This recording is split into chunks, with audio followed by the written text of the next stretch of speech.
শুনুন বেয়া, আমার মেয়ে কোনোদিন কোনো খেলায় হেরে যায়নি, আজও ও হারবে না, দেখে নেবেন আপনারা। শোন মা, যতক্ষণ না শেষ হবে খেলা, এই বাড়ি ছেড়ে এক পা তুই নড়বি না। খেলা শেষ হলে মাথা উঁচু করে এই বাড়ি ছাড়বি। বাবা, I love you. Love you মা, লাভ ইউ। প্রথমে এই সিরিয়ালের শাশুড়িগুলোকে হিট করবি। করব।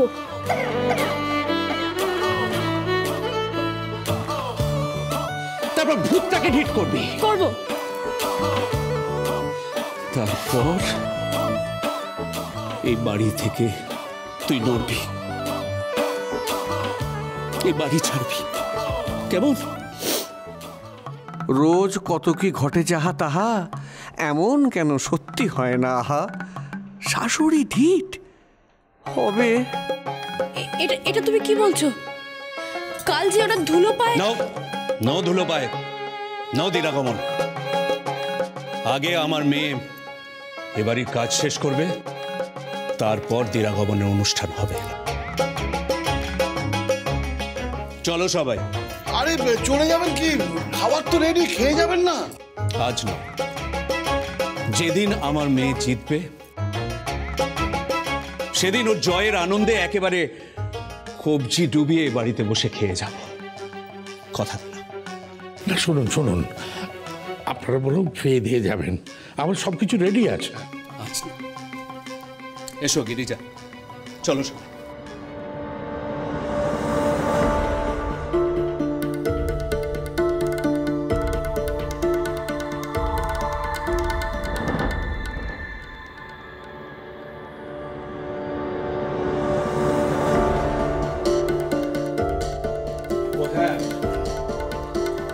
আর একটা কথা আমি আপনাদের সবাইকে বলে যাচ্ছি, আপনাদের বাড়ির জন্য আমার এই মেয়ে একাই 100। তো ঠিক ঠিক দেখে নেবেন।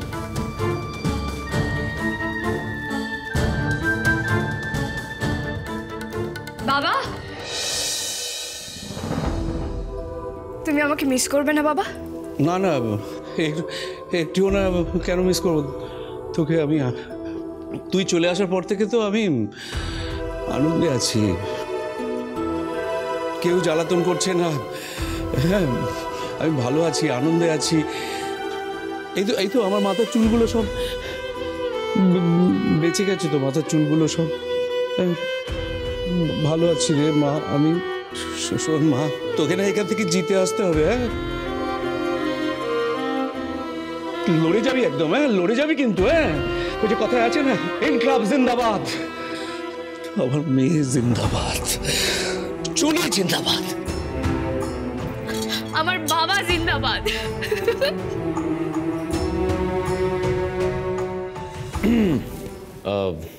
শুনুন, বলছিলাম যে এখনো তো অনেক লোকজন আসা বাকি আছে। এখন তারা এসে আপনার সাজ দেখে আমার প্রশংসা করবে, আমার অবভিয়াসলি ভালো লাগবে, পুরো ক্রেডিটটাই তো আমাকে যায়। তাই বলছিলাম যে কেঁদে সাজটা নষ্ট করবেন না প্লিজ, ঠিক আছে?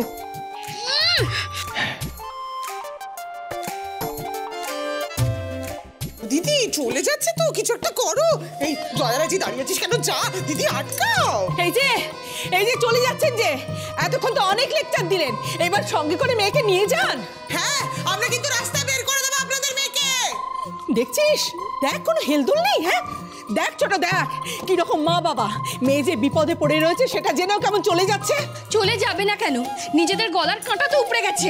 আমিও দেখছি এই মেয়ে কিভাবে এই বাড়িতে সংসার করে, দূর করে দেবো এই মেয়েকে। অনেকক্ষণ ধরে সহ্য করেছি, আর যদি একবার শুনেছি এই নতুন বউয়ের নামে কেউ কিছু বলেছো, তাহলে কিন্তু তুমি সকলের সামনে এইভাবে গলা তুলে আমাকে ধমক দিচ্ছ। অনেকক্ষণ নিচু গলায় কথা বলেছি, উঁচু গলায় কথা বলতে তোমরাই বাধ্য করেছো। ঠিক আছে, আমিও দেখব এই মেয়ে কিভাবে এই বাড়িতে সংসার করে, আমিও দেখে নেব। চলে আয় মেজো, চলে আয় ছোট। এই যে তুই দাঁড়িয়ে থাকবি এখানে এখনো? লজ্জা শরম যদি একটুও থাকে তাহলে চলে আসবি আমাদের সঙ্গে। কি হলো? ও চলে আয়। মনো, পুরুষ দাদা, হ্যাঁ দাদা, দাদা, আত্মীয়রা খেতে বসেছে। কেউ কেউ বসছে, সবাইকে খেতে বসিয়ে দেয়। সবাইকে খেতে বসে। ঠিক আছে, আচ্ছা দেখছি। কি হলো, মুখ কালো কেন? বাপের বাড়ি তো যেতে হচ্ছে না। না তা হচ্ছে না, কিন্তু কিন্তু কি? জেঠুমণি, থ্যাংক ইউ আমার পাশে থাকার জন্য।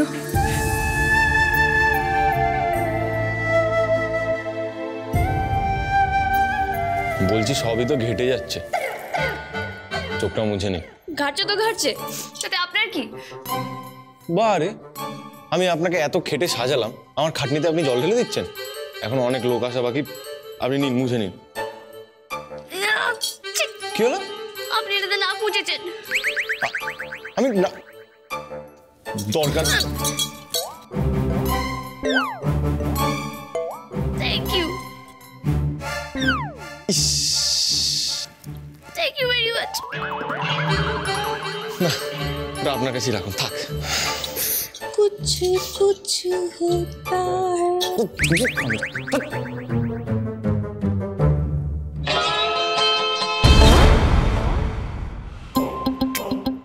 না আর কাঁদবো না, কাঁদা ছাড়াও অনেক কাজ রয়েছে।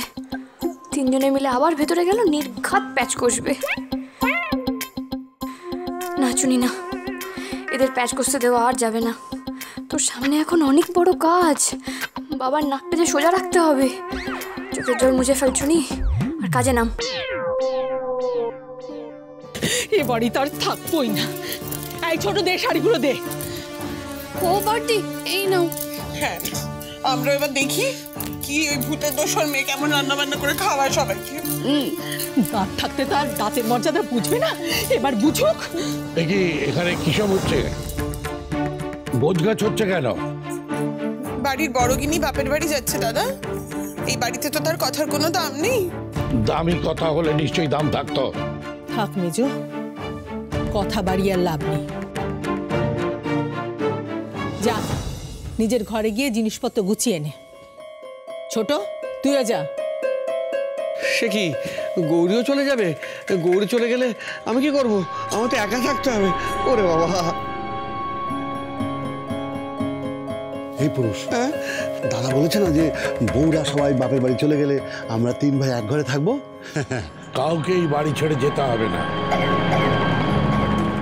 এই বাড়িতে যখন চুনি আপনাদের কাছে বেশি আপনজন দাদা, তখন আর আমরা থেকে কি করব? আমরা বাপের বাড়িই যাই। ও মেজমা, এটা ছেলে মানুষের রাগ দেখানো হচ্ছে না? ও বাবা গো, এখন তুমিও আমাদের জ্ঞান দেবে? প্রয়োজন হলে তাই দেবে। বড়রা যখন ছেলে মানুষের মতো আচরণ করে, তখন ছেলে মানুষটা তাদেরকে শাসন করে সঠিক পথে নিয়ে আসে।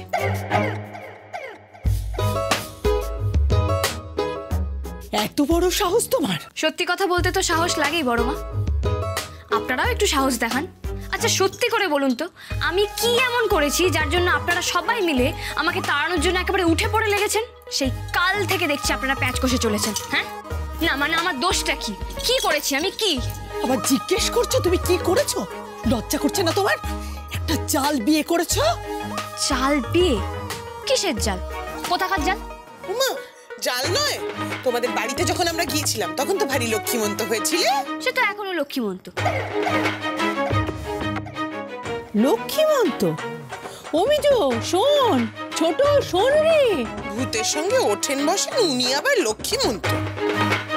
হ্যাঁ লক্ষ্মীমন্তই তো। বারে, আপনাদের বাড়িতে যত প্রবলেম সব তো এই ভূতটাকে নিয়ে, তাই তো? সে না থাকলে তো ওম শান্তি ওম। হ্যাঁ, তুমি ঠিকই বলেছো। আমাদের বাড়ির সব অশান্তির মূলে হচ্ছে ওই ভূতটা। এক্স্যাক্টলি, ওই জন্যই তো আমি সকলের সামনে চ্যালেঞ্জটা নিয়েছি যে আপনাদের বাড়ির ভূতকে আমি হিট করেই ছাড়বো। আচ্ছা একটা কথা বলুন, আপনাদের বাড়িতে যখন লক্ষ্মী পুজো হয়, আপনারা মা লক্ষ্মীর কাছে কি চান? মা গো, বাড়িতে একটু শান্তি দাও, চান কি না? হ্যাঁ ঠিক ঠিক, একদম ঠিক, একদম ঠিক। হ্যাঁ, আমিও তো আপনাদের সেটাই দেবো, শুধু আপনাদের বাড়ির ভূতটাকে তাড়িয়ে। তাহলে এবার আপনারাই বলুন, যে মেয়ে ভূত তাড়িয়ে বাড়িতে শান্তি এনে দেয়, সে মা লক্ষ্মী না হয়ে যায় কোথায়?